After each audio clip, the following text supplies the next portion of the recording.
All characters and events in this story are fictional. Any resemblance to real people or actual events is purely coincidental. The story is inspired by personal accounts of foreigners in the Philippines and is intended for fictional and artistic purposes only. Mike arrived in the Philippines in the middle of the dry season, when the air above the ocean shimmered with heat and the sky looked almost washed out. On the plane, he barely slept and kept staring out the window, as if he was afraid to miss the exact moment his old life finally disappeared. He was 49 years old, and for the first time in years, he had no clear plan for what came next. The divorce ended quickly, but the emptiness it left behind stretched on for months and refused to fade.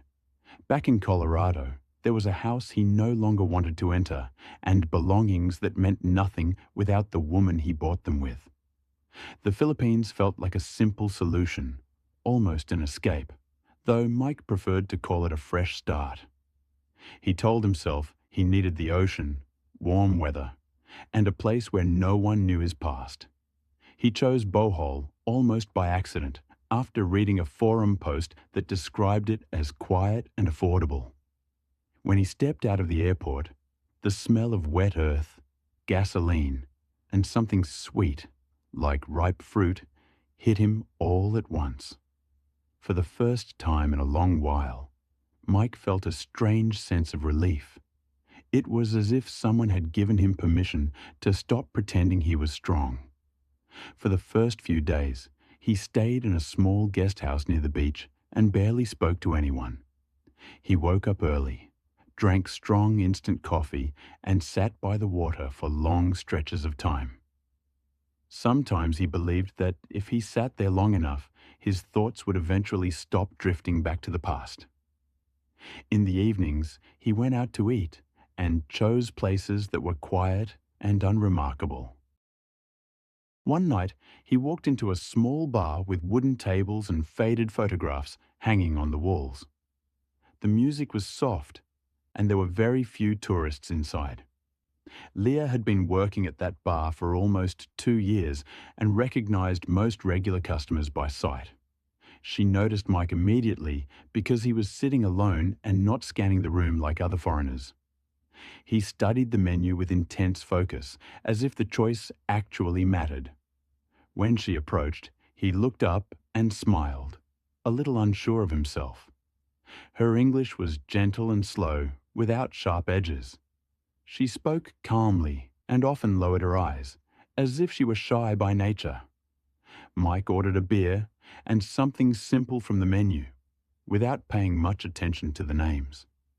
Leah brought the order and lingered for a second longer than necessary. She asked where he was from and nodded when he answered, as if Colorado meant something to her. The conversation was brief, but when it ended, Mike felt an unexpected warmth.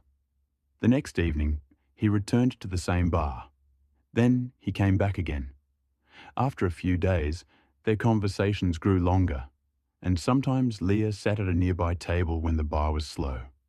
She told him she lived close by and helped support her mother and younger relatives. She said she dreamed of a simple life, nothing complicated. Mike listened and said very little about himself. He liked that she didn't push him to explain his past. Leah seemed quiet and dependable, like an anchor he could finally drop after drifting for too long.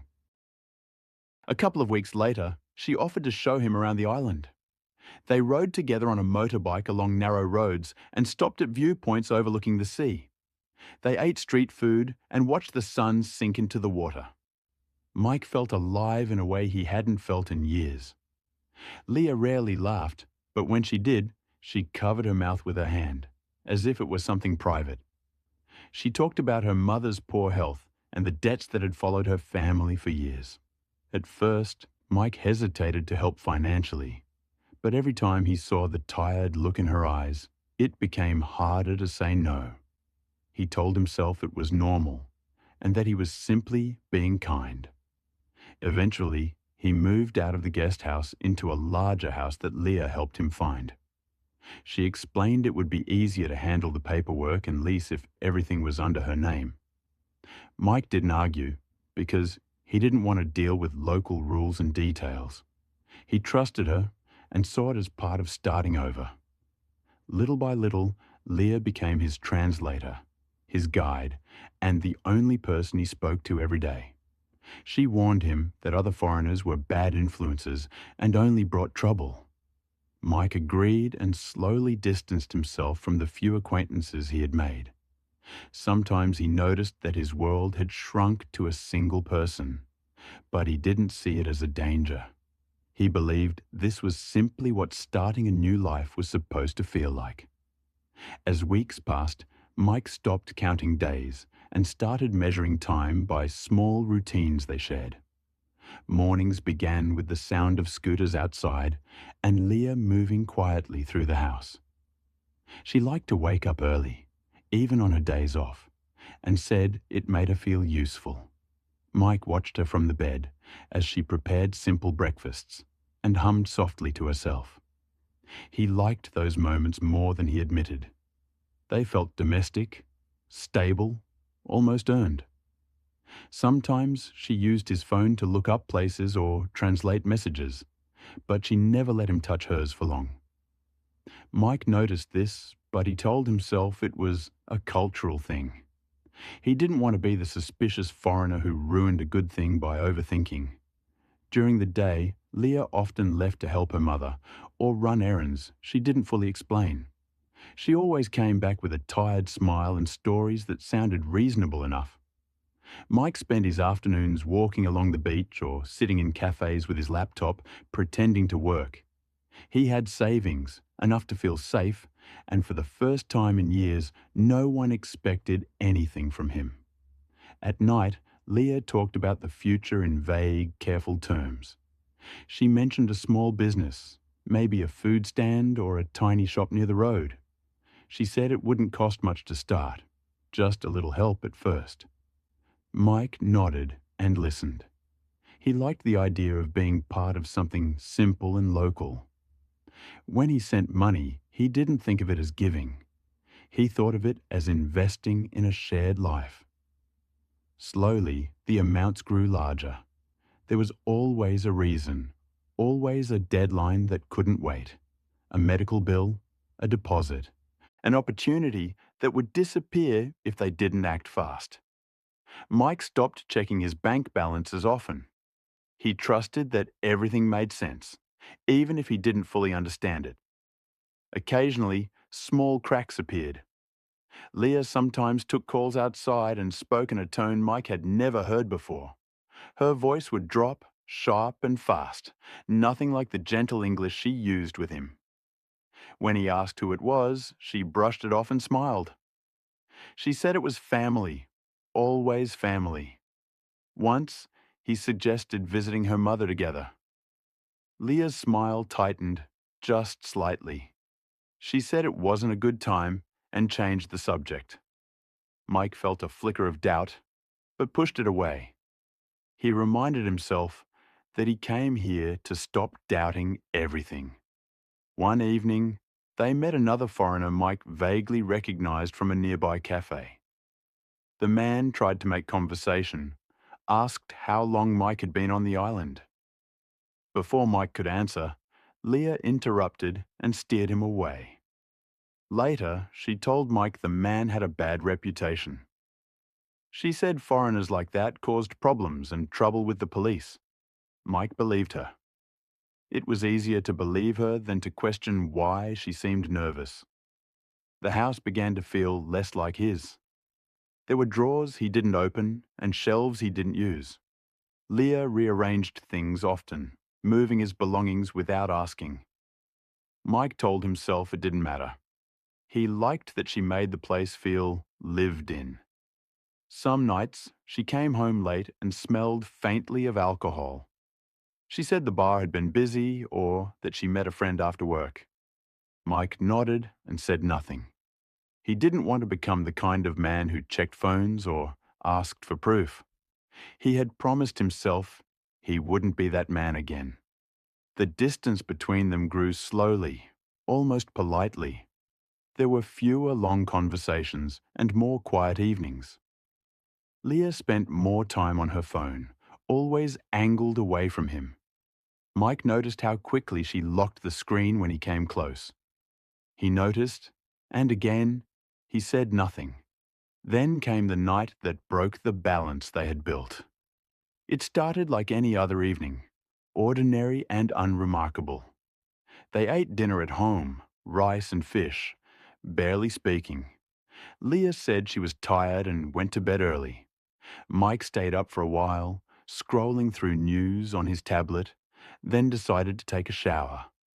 The water was hot, and the sound filled the small bathroom. For a few minutes, his mind was empty. When he came back into the bedroom, the lights were off. Leah was already asleep, turned toward the wall. Her breathing was slow and steady. Her phone lay on the bed beside her. The screen was lit. Mike wasn't trying to look. He was reaching to move it so it wouldn't fall. That was when the message caught his eye. It wasn't long. It wasn't dramatic. It simply said, "I miss you. When will he leave?" Mike stood there, completely still. For a moment, he thought he was misunderstanding something obvious. He read it again. The phone wasn't locked. His thumb hovered over the screen. He told himself he shouldn't. Then he realized it didn't matter anymore. He tapped the screen once, almost without feeling his own hand move. The message thread opened instantly. There was no hesitation from the phone, no barrier, no password. Just words, sitting there, waiting. Mike scrolled slowly, not because he wanted to savor it, but because his mind lagged behind his eyes. The messages were casual, familiar, stripped of romance but heavy with certainty. They talked about schedules, timing, and patience. They talked about him without using his name. He was he, nothing more. There were voice messages too, sent late at night when Mike thought Leah was already asleep. He didn't press play. He didn't need to. The timestamps were enough. Photos followed, taken from angles he had never seen. Leah smiling differently. Leah relaxed. Leah unguarded. None of the pictures were meant for him. Mike felt something cold settle in his chest. Not sharp, not explosive, just heavy. He looked over at Leah again. She hadn't moved. Her face was calm, untouched by fear or guilt. She slept like someone whose secrets were safe. In that moment, Mike understood that the discovery wasn't sudden at all. It was only the confirmation of something he had been carefully avoiding. He remembered every late night, every turned screen, every excuse that ended conversations too quickly. The truth hadn't arrived with the message. It had been waiting quietly for weeks. Mike placed the phone back exactly where it had been. He didn't turn it off. He didn't lock it. He lay down beside her without touching her. The ceiling fan turned slowly above them, pushing warm air in tired circles. Mike stared into the dark, replaying the last few months in reverse. He saw how easily he had filled in gaps with hope, how willingly he had translated silence into trust. Sleep didn't come. Morning arrived without warning. Sunlight slipped through the thin curtains and painted the room in pale gold. Leah woke first. She stretched and reached for her phone. Mike watched her freeze for just a fraction of a second. It was so brief he might have imagined it. She checked the screen quickly, then glanced at him. Her smile appeared on cue, soft and familiar. She asked if he slept well. Mike said yes. His voice sounded normal, even to him. Leah moved through the morning routine like always. Coffee, a shower, a few casual words about the day. She didn't mention the phone. Mike didn't either. The silence between them thickened, but neither acknowledged it. Later that day, Mike went out alone. He walked farther than usual, past places he recognized and into streets that felt less friendly. He sat on a low wall near the water and watched locals come and go. He realized he didn't know where he would go if he left. The house wasn't his. The island wasn't his. Even the life he thought he was building didn't belong to him. When he returned in the evening, Leah wasn't home. Her message said she was with family and would be late. Mike read it without emotion. He cooked for one and ate slowly. He waited, not because he expected answers, but because he didn't know what else to do. Leah came back after midnight. She smelled faintly of perfume he didn't recognize. She avoided his eyes as she put her bag down. Mike asked her to sit. She hesitated, then obeyed. He didn't raise his voice. He didn't accuse her. He asked one simple question. How long? Leah stared at the floor. At first, she said nothing. Then she sighed, as if tired of carrying something heavy. She said it wasn't what he thought. She said it was complicated. She said he was misunderstanding everything. Mike nodded slowly. He didn't argue. He didn't interrupt. He asked another question. Does he know about me? This time, she didn't answer right away. That pause told him everything. Her tone changed after that. She became defensive, sharp, almost irritated. She said he was controlling. She said he was imagining things. She said foreigners always thought they owned people. Mike felt the last piece fall into place. The conversation ended without resolution. Leah went to bed. Mike stayed awake. The next morning, she was gone. Some of her clothes were missing. So was the envelope with cash he kept in the drawer. The house felt larger and emptier at the same time. Mike sat on the edge of the bed and laughed once, quietly. There was no anger left, only clarity. Within a week, he learned the rest from fragments and half-truths. Neighbors who spoke too openly, a bartender who avoided his eyes. A story that wasn't unique at all. Mike booked a flight home. He packed light. When the plane lifted off, he didn't look down. He already knew what was there. The flight back felt shorter than the one that brought him there. Mike watched the clouds instead of the ocean and felt nothing rise in his chest. There was no grief left to process, only a dull acceptance. At the airport in Denver, everything looked familiar and distant at the same time. He picked up a rental car and drove past places that once felt permanent. The house in Colorado was exactly as he left it. Dust on the shelves, silence in every room. He slept on the couch the first night because the bedroom felt too final. Friends reached out when they heard he was back. He answered politely and kept conversations short. He didn't want sympathy. He didn't want explanations. He spent days sorting through paperwork and closing accounts.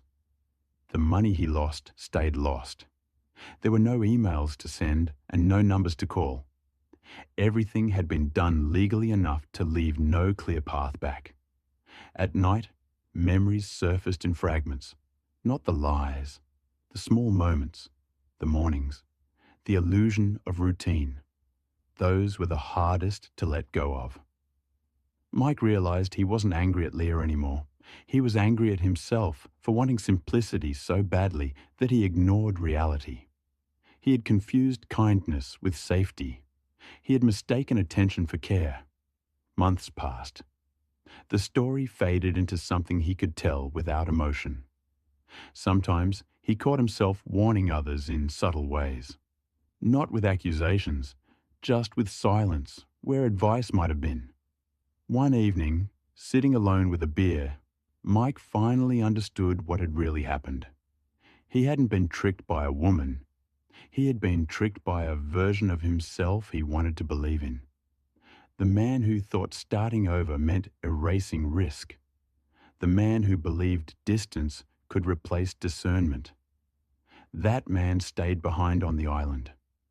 Mike didn't go looking for him again.